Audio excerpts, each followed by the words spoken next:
Tonight, military seen flying over Sydney's northern beaches. Sebastian Puglisi explains what the presence of Black Hawk helicopters means for local residents.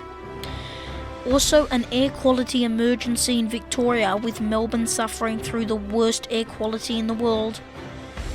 And some rain on the way, but is it enough? We've got the full forecast. Good evening. We are covering an unfolding situation on one of Sydney's northern beaches, where reports are coming into our newsroom tonight that 2 Black Hawk helicopters have been spotted flying over Narrabeen. This was the scene on Tuesday, and I mean, it's pretty incredible. Just take a look at this.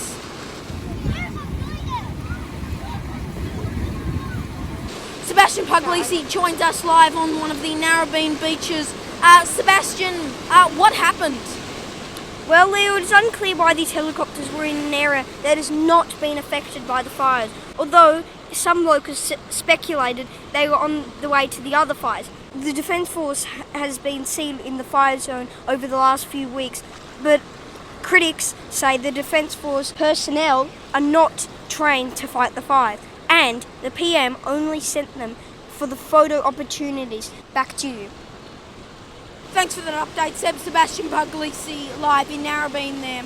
Now to Melbourne, where hazardous smoke has blanketed Victoria's capital, with the air quality one of the world's worst.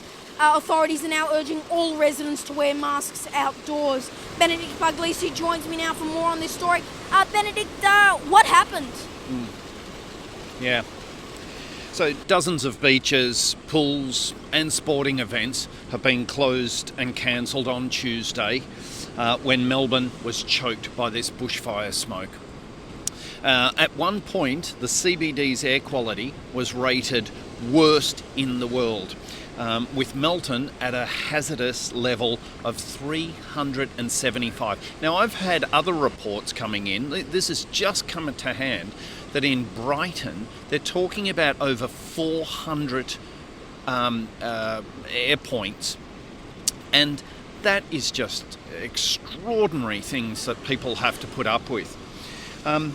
This is mainly due, of course, to the fires in East Gippsland and the border region, but also because the cool change moved the smoke from the New South Wales fires right into Victoria. So it's really drifting around. And there's actual other reports that this smoke is travelling from eastern Victoria and all the way across the world, and is now circled the globe and is coming back to here. A day earlier, Sydney also had extremely high levels of smoke covering the harbour city, with authorities urging the public to limit all their outdoor activities. So back to you in the studio there. Thanks for that update, Benedict Puglisi on Narrabeen Beach there. The Prime Minister has announced a relief grant of up to $75,000 for fire-affected farmers. Scott Morrison says the funding will be allocated out of the government's $2 billion recovery fund. The PM says the eligibility criteria will be incredibly simple to get cash on the ground as soon as possible. And News Corp has pledged $5 million to help with bushfire relief. Their donation comes just days after an employee slammed Rupert Murdoch's organisation, saying their bushfire coverage was a misinformation campaign. News Corp runs major newspapers including The Australian, The Daily Telegraph and The Herald Sun. There's some rain expected over the next few weeks, but how much? Let's check the national forecast.